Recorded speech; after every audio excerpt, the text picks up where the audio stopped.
అన్నది లేనింటికి. మామ ఆకలేస్తుందిరా, ఇంటికి వెళ్తాను. ఇంటికి వెళ్తానంటే వెయిటర్ ఎలాగో భోజనం టైమే కదా అయ్యింది, దా మన ఇంట్లో తిందాం. అవునా, సరే. ఇంకా ఆలోచిస్తావేంటి, పద. విడిపోయి కూడే వేళ భారాలే తీరేను, దూరా అమ్మా మా ఫ్రెండ్ వచ్చాడు, అన్నం పెట్టే. తీరాన్ని చేరేను. అమ్మా ఏటమ్మా, నాకు బిర్యానీ పెట్టాడు, అన్నం పెట్టు. వాడి స్టేటస్ వేరు, మన స్టేటస్ వేరు, అందుకే అలా పెట్టాను.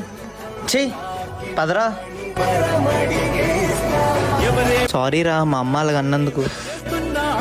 దాందే ఉందిలేరా, పర్లేదు, నేను వెళ్తాను.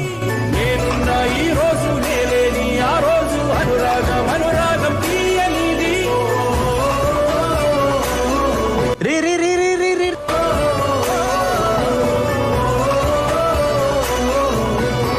అరే దీపుగాడిలో ఉన్నాడే.